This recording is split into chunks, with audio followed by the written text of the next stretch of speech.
예, 원자재 시장 동향들, 상품 시장 동향들 이분과 함께 체크해 보도록 하겠습니다. SC 글로벌 센터 김선규 소장과 함께합니다. 어서 오십시오. 안녕하세요. 예, 국제유가부터 시작하겠습니다. 예. 브렌트에 이어서 WTI도 $60 선을 지금 넘어섰거든요. 예. 좀 앞으로의 흐름들은 또 어떻게 전망하시는지까지 한번 정리를 해주시죠. 네, 일단 지금 보시면 WTI, 브렌트 전부 다 이제 아주 강력한 상승세를 지금 보여주고 있죠. 예. 네, 일단 가장 큰 이유가 어떤 거냐면은 일단 어이없게도 그 북미 한파가 네. 전 지역에 완전히 이제 남부까지 내려오면서 거기에 따라 가지고 그 수급에 영향을 줬습니다. 실제로 이제 그 리그 저기 해가지고 이제 그 푸는 펌프 있죠. 예. 기름 푸는 펌프가 섰어요. 멈췄습니다. 그리고 바이든 행정부에서 셰일 가스 못 파게, 셰일 오일하고 가스를 못 파게 하고 그 다음에 추가적인 석유 시추를 못 하게 함에 따라서 수급이 너무 꼬이니까 그것 때문에 이제 석유 가격이 거꾸로 올라가는 이런 일이 벌어지는 거죠. 예. 근데 거기다가 지금 이제 또 단전까지 이제 일어났거든요. 한파 때문에.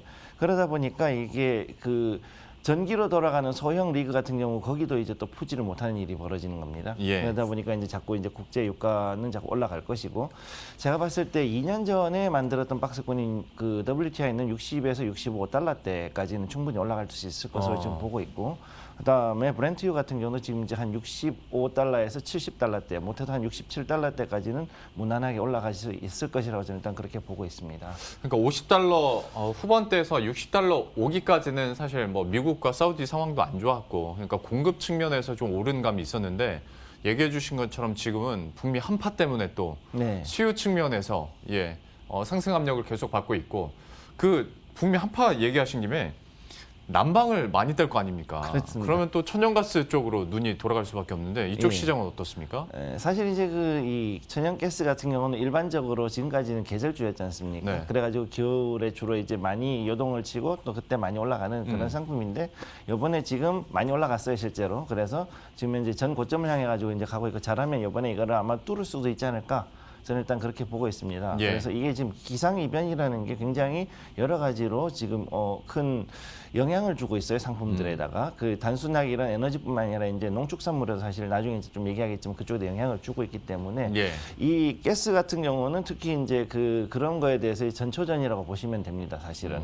그리고 나면은 이제 그 다음에 맞춰가지고 다른 농축산물들이 연결이 되기 때문에 그쪽이 어떻게 되느냐도 좀 봐야 되고 일단 더 중요한 거는 지금까지는 천연가스가 굉장히 값이 쌌지 않습니까? 예. 그랬기 때문에 이것이 이제 중간 그 이제 화석 에너지에서 신재생 에너지로 넘어가는 그 과도기에서 쓸 수 있는 저공해 에너지로서 각광을 받을 수 있고 그 다음에 또 이걸 이용해서 블루 수소라든가 아니면 이제 그린 수소를 뽑아낼 수 있는 그런 원료로도 굉장히 매력적인 그런 이 상품이기 때문에 앞으로도 천연가스는 지금 상당히 주의 깊게 지켜봐야 할 것으로 저는 일단 그렇게 보고 있습니다. 이건 좀 다른 얘기일 수는 있는데 그렇다면 이렇게 되다 보면 결과적으로 이제 그러니까 뭐 소위 말하는 2차 인플레이션까지 좀 걱정을 해야 되는 상황인 겁니까? 조금은 그래야 되는데 지금은 일단 그거보다는 우선은 너무나 큰 유동성 때문에 그게 벌어지는 그렇죠. 것이기 예. 때문에 이거는 단순하게 하나의 문제라기보다는 복합적인 요인으로 가격이 상승할 수 있다. 저는 일단 그렇게 보고 있습니다. 그 곡물과 또 사료 얘기를 하시길래 생각이 나서 한번 추가적으로 여쭤봤고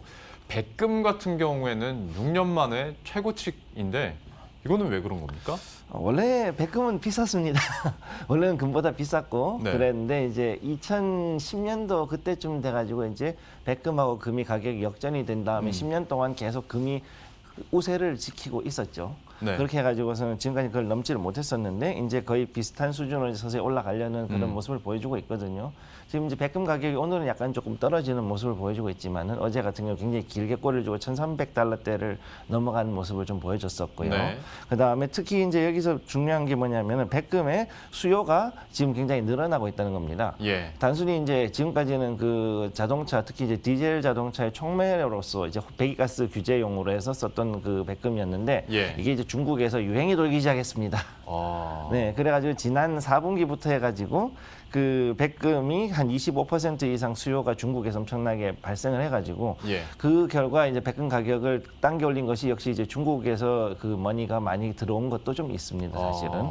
그래서 이제 미국 같은 경우에 이제 전미 그 백금 거래 협회라고 있어요. MPTA라고 해서 거기에서는 지금 뭐라 그랬냐면은 분명히 한 번 정도는 금하고 백금이 리밸런싱을 하는 시기가 한 번 정도 도래할 수 있다. 최근 조만간에서 일단 그렇게 보고 있고 또 이것 때문에 지금 이제 백금 공급이 지금 굉장히 수급이 딸리니까 이제 러시아하고 주로 이 남아공 쪽에서 많이 하거든요. 그쪽에서 많이 생산을 하는데 남아공에 있는 그 시바니에 같은 이런 회사들은 지금 이제 마리카나 광산이라고 있어요. 제일 큰 게. 예. 그 백금 광산을 다시 이제 원래는 폐광하려고 그랬는데 다시 이제 한 2억 7천만 달러 정도 들여가지고 앞으로 더 그러면 굴리도록 더 운영을 해서 백금을 더 생산하도록 하겠다.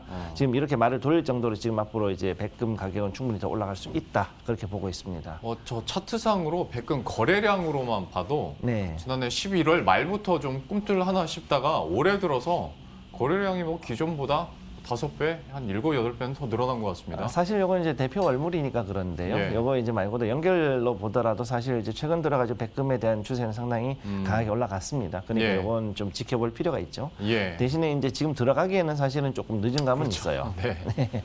백금에 대해서 살펴봤고 역시 좀 부담감은 큰 수준까지 올라왔고 저희가 지난번에 오셨을 때 게임스탑 얘기하면서 은 얘기를 했었는데 네. 은이 한번 들썩했었지 않습니까? 근데 그때 모셨을 때 당시 그 흐름이 이제 들썩한 이후에 다시 돌아왔을 때였고 네. 때문에 지금이라도 투자 가능할 것 같다라고 얘기는 해주셨었거든요. 네네. 지금 업데이트된 상황도 한번 정리를 해볼까요? 일단 그 은 가격을 한번 보시려고 그러면은 이제 은도 일단 중요한데 은에 대한 그 트러스트가 있죠. 그래서 여기 이제 iShares Silver Trust가 이건 이제 블랙락에서 그 헤지 펀드가 발행하는 그 이 ETF가 되겠습니다. 요거 보시게 되면 요게 이제 지금 자리를 잡고 가고 있지 않습니까? 네. 근데 요거에 이제 이렇게 해서 가고 있는데 지금이 오히려 진짜 매수 찬스가 맞고요. 근데 여기에 대해 가지고서 이제 많은 사람들이 좀 생각하는데 은 선물 들어가기 힘들면은 차라리 ETF를 들어가는 게 낫지 않을까 하는 그런 분들이 많이 계실 거예요. 예. 근데 지금 현재 이제 그 이 은 ETF가 요번에 그 게임스탑에서 있던 즉 레딧의 그 월스트리트 배츠에 있는 그 투자자들 때문에 한번 곤혹을 좀 치렀습니다, 사실은. 지금 말씀드렸던 요게 이제 요 ETF가 바로 블랙락이 이제 하는 건데 지금 거의 한 80% 이상의 기초 자산을 거의 은에다가 이렇게 두고 있다고 봐야 되거든요. 예. 그래서 실제로 은값에 거의 대등하게 움직이고 있는 건데 얘가 지금 이제 처음에 한 30달러까지 이제 갑자기 확 튀어올랐었지 않습니까? 갭상승으로. 그럼 그때 당시에 그렇게 해가지고 할 때는 15억 달러 이상의 자금이 이 ETF로 들어왔었어요. 예. 그랬다가 갑자기 쫙 빠지면서 7억 달러 이상 한 번에 또 빠진 겁니다. 그 다음 주에. 그렇게 되다 보니까 이 유동성이 너무 커지니까 여기에 대해 가지고 이걸 백업을 하기 위해 가지고서는 실물 자산인 은을 사야 되는데 여기 이거 하는데 너무 이제 문제가 생긴 거죠. 블랙락에서는 그것도 천하의 블랙락이 그렇게 된 거예요. 제일 큰 헤지 펀드인데 예. 걔네들이 그렇게 되니까 걔네들 어떻게 했냐? 이게 지금 프로스펙터스 그러니까 그 투자 설명서죠. ETF 투자 설명서를 변경을 했어요. 업데이트를 해가지고 뭐라 그랬냐? 지금 기초 자산의 유동성이 너무 클 경우에는 우리가 이거 신규주 발행 못할 수도 있다.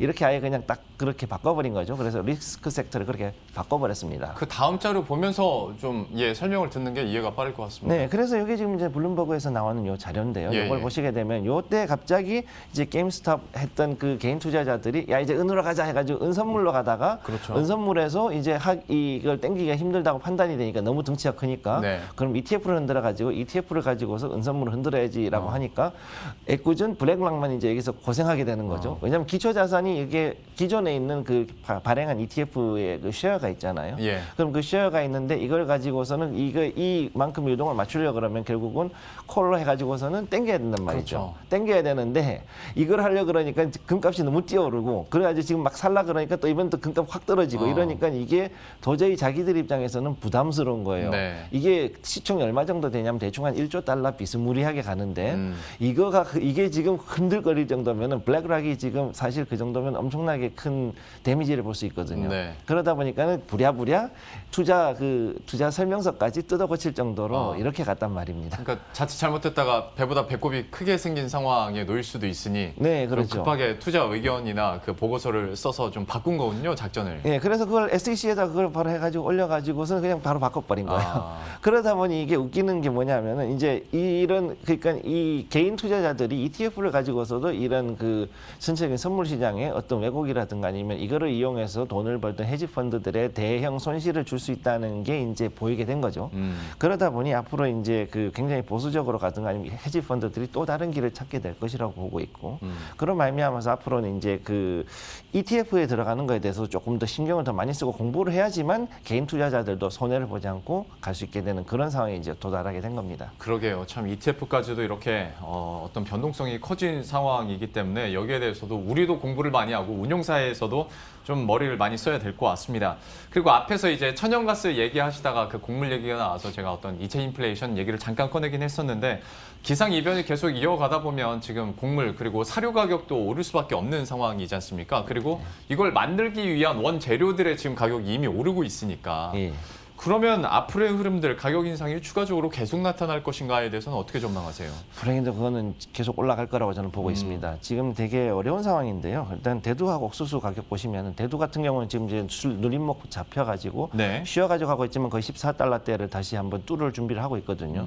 저 상태에서 만약에 3월물 이 대두 가격이 작황이 안 좋으면은 저거 쭉 올라갈 겁니다. 그렇기 때문에 굉장히 지금 어려운 상황이라 보고 있고 두 번째 이제 옥수수 가격을 보면 옥수수는 더 심해가지고 더 세게 올라가고 있거든요. 제가 여기서 왜 특히 옥수수를 주목을 하고 있냐면 옥수수가 닭이라든가 소 같은 이런 가축들에 대해 가지고서 비육이라 그러죠. 생장을 시키는 게 아니라 살을 찌우는데 주로 쓰는 사료가 이 옥수수인데 네. 이 옥수수가 지금 현재 작황이 안 좋은 상태로 가고 있고 중국도 엄청나게 지금 사들이고 있단 말이죠. 그럼 이렇게 된다 그러면 앞으로 이 사료값 때문에 고기값이 같이 올라간다는 얘기예요. 그러겠죠. 네, 그렇게 되면은 사람들의 밥상 물가가 갑자기 확 뛰어오르는데 예. 이게 지금 그냥 넘어갈 수 있는 수준이 아니라 이 비탄력적인 특성을 가진 농축산물의 특성상 한번 오르면은 우리가 생각했던 수급의 불균형 조금만 가지고도 크게 뛰어오르는 그렇죠. 그런 특성을 가지고 있어서 이게 앞으로 문제가 될 수 있다고 보는 거죠. 그래서 지금 이제 이 기상이변이 왜 무서우냐면은 이 미국 같은 경우는 남부에서부터 해가지고 위로 해가지고 1월부터 해가지고서는 농사를 짓고서는 그 여러 가지 작황이 나오는데 이거는 지금 3월 작황을 굉장히 망가뜨리는 예. 그런 상황이 온 거죠. 텍사스까지 눈이 왔다 그러면 말도 안 거예요, 사실은. 그럼 그렇게 되면 어떻게 되느냐? 여기에서 지금 현재 밀이라든가 이제 식량민 밀부터 시작해서 이런 사료 작물들의 작황이 3월에도 안 좋아진다 보면은 최소한 6개월에서 1년 정도는 이 각 해당 작물들이 백어데이션이 올 수 있다는 거죠. 네. 그렇게 되면은 이게 앞으로 가격은 더 올라갈 수 있고 그렇게 되면은 이제 그걸 따라 가지고서는 우리 먹는 거는 앞으로 더 많이 올라갈 수 있다. 가격은 이제 좀 신경 쓸 수밖에 없는 상황에 왔다라고 보고 있습니다. 그러니까 아마 지금 코너 보신 분들은 왜 저 진행자가 자꾸 인플레이션 얘기를 하나라고 생각하실 수도 있겠지만 이게 참 순서라는 게 있잖아요. 그러니까 네. 국제유가, 천연가스 쪽 오르고 나서 어떤 뭐 사료, 대두 이쪽으로 오르고 나면 그 다음에는 이제 돼지, 소고기 가격 오르고 얘기해 주신 것처럼 결과적으로 이제 밥상 물가 올라가면서 전체 인플레이션 나오는 건데 네. 그러면 그 다음 단계인 고기 상황은 어떻습니까? 고기도 지금 상황이 지금 좀 안 좋은 게 이 소고기 같은 경우는 그나마 지금 좀 어느 정도 안정을 잡아가고 있는데 돼지 특히 마른 돼지 같은 경우는 이게 계속 파운드당 85센트를 지금 넘어가고 굉장히 강한 추세를 보이고 올라가고 있죠. 특히 이제 그 중국발 이런 이슈가 특히 큰데 중국에서 아직까지 그 아프리카 돼지열병으로 인해 가지고 그 상실됐던 그 두수만큼을 회복을 못한 상태에서 작년에 다시 재발했어요, 10월에. 네. 그러다 보니까 이거를 메꾸기 해가지고서 전 세계에 있는 모든 돼지들을 지금 중국이 계속 사들이고 있는 상태인데 거기에 비해 가지고 사료값은 올라가고 그 다음에 여기에 대해서 또 생산할 수 있는 돼지의 양은 또 어느 정도 시간이 걸리고 그러다 예. 보니까 이 돼지 가격이 이제 거의 파운드당 1달러까지 거의 올라갈 수 있는 확률이 좀 있습니다, 지금 볼 때는.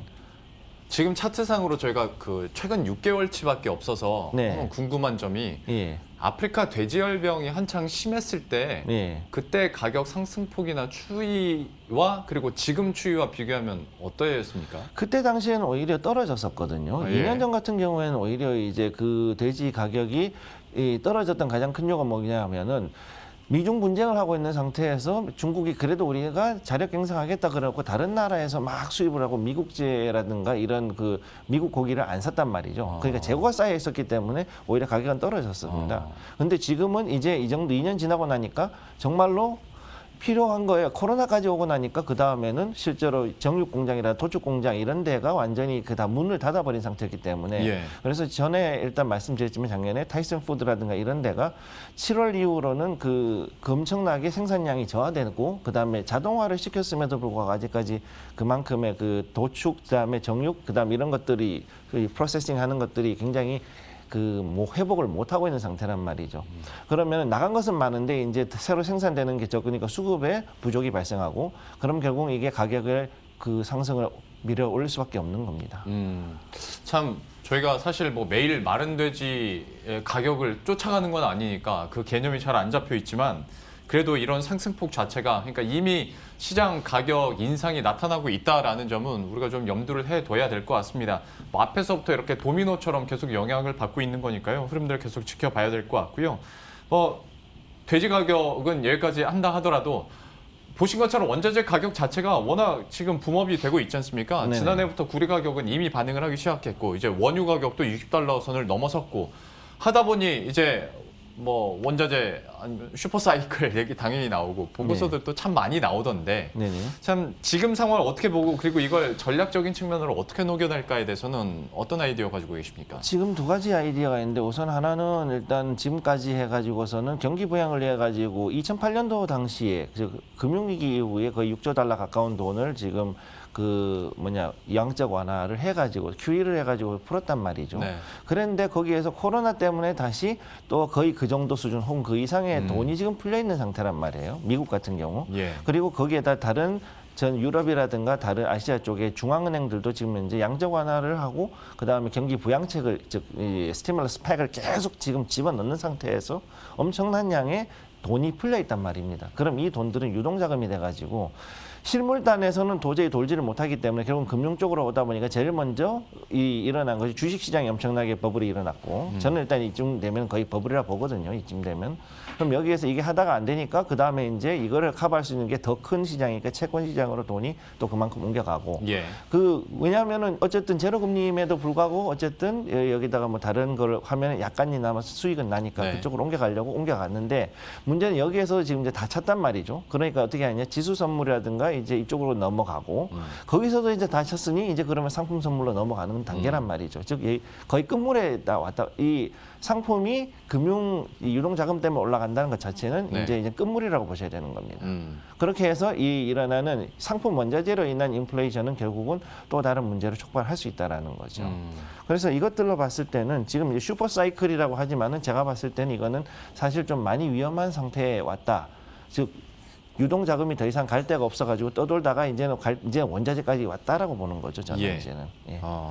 그러면 마지막 질문이 될 것 같은데 말미에서 또 설명을 해주시다 보니까 들은 질문 중에 하나가 그러니까 유동성이 그냥 이동해서 상품 시장까지 약간 이제 팽창을 하고 있는 거라면 언젠가는 정상화가 될 수 있을 건데 이게 만약에 진짜 거시적인 관점에서 봤을 때 경제가 이렇게 바뀌고 있는 거라면 얘기했던 것처럼 인플레이션의 어떤 전조현상이라고 봐도 되는 거거든요. 예. 어느 쪽으로 판단을 해야겠습니까? 사실 저는 일단 인플레이션의 전조로 보고 있어요. 항상 좀 약간은 저는 비관적인 얘기를 많이 해서 좀 그렇긴 한데 이 부분 같은 경우는 이제 클리블랜드 연준은행의 총재님이 그때 뭐라 그랬냐면은 단기적인 인플레이션이 조짐이 보이고 있다 이런 얘기를 얼마 전에 하셨어요. 예. 2주 전에. 그때쯤에 얘기했던 그 부분에 저는 일단 상당히 동의를 하고 있는데 이게 가장 큰 문제는 뭐냐면은 이 돌다 이제는 원자재가 유동자금 때문에 올라간다는 것 자체는 이게 물론 이제 경기가 회복되니까 거기에 대한 것을 희망을 선반영했기 때문에 올라간다. 이런 얘기도 할 수도 있지만 정확히 얘기하면 갈 데가 없는 돈이 결국 글로 가는 거거든요. 네. 그러면 이게 올라가는 상태에서 이 버블까지 봤을 때 그럼 연준에서 그럼 이거를 내가 처음에 일단은 제로금리 만들기 직전에 얼마였냐면 1.525에서 1.5% 정도 그 정도 수준의 금리에서 갑자기 다운을 시켰단 말이죠. 작년에. 그럼 이거를 다시 이제 회복시켜야 되지 않겠나라는 얘기가 논의가 다시 나올 수 있는 거거든요. 네. 근데 문제가 뭐냐면은 지금까지 역사적으로 봤을 때 모든 금융위기는 뭘로 시작됐냐면 급격한 금리의 인상으로 말미암아서 발생했단 네. 말입니다. 그러면 그런 것이 한번 촉발이 될 수 있는 시점이 지금 곧 올 수 있다. 만약 여기에서 어떤 그 판단 미스로 해가지고 지금 제롬 파월 의장 같은 경우는 작년까지 2022년에서 23년까지는 제로 금리로 가겠다고 했는데 만약에 여기에서 이게 너무 버블이 있어서 가지고 안 되겠다 해가지고 땡겼을 때 그러면 지금 실물단에서 만약 그 경기 회복을 충분히 받쳐줄 수 있다고 해서 올라가면은 다행이겠지만 예. 지금까지 봐서 그게 안 되고 만약 코로나가 생각보다 그 백신의 공급이 줄어들어서 아니면은 줄어든다기보다는 정확하게 그 물량을 제때에 맞추지 못하거나 아니면은 거기에 따라 가지고 또 다른 변이 된 바이러스가 유행을 하면서 한 번 더 락다운이 오거나 이런 상황에서 만약에 금리를 올렸을 때는 분명히 이건 충격으로 올 수 있다라는 거죠. 예. 우리가 보수적인 측면에서는 좀 조심을 해야 될 것 같고요. 사실 소장님과 매주 이제 서로 다른 얘기를 하다 보면 이 부분이 참 좋은 것 같습니다. 지금까지 우리가 전기차, 친환경 에너지, 그리고 원자재 이야기 참 많이 하지 않습니까? 네. 시장에서 다 기대감 갖고 있고 많이 오르는 섹터군들인데 다만 소장님과 얘기를 하다 보면 충분히 리스크와 변수들도 있다라는 점은 우리 투자자 입장에서도 계속 감지는 해야겠다라는 생각도 들고요. 계속 좋은 얘기만 있는 이런 시장에서 약간의 브레이크도 좀 필요한 때 이런 얘기를 해주시는 것 같아서요. 저희들도 좀 유의미하게 이런 흐름들, 변수들 계속 체크하면서 좀 보수적인 측면에서는 좀 조심하도록 하겠습니다. 오늘 이 정도로 마무리 짓도록 하죠. SC 글로벌 센터 김선규 소장과 함께했습니다. 오늘 말씀 고맙습니다. 고맙습니다. 예, 그럼 저희도 여기서 인사드리도록 하겠습니다. 식사 맛있게 하시고요. 저희들은 내일 이 시간에 또 새로운 이슈 들고 다시 찾아뵙도록 하겠습니다. 시청해주신 여러분 고맙습니다.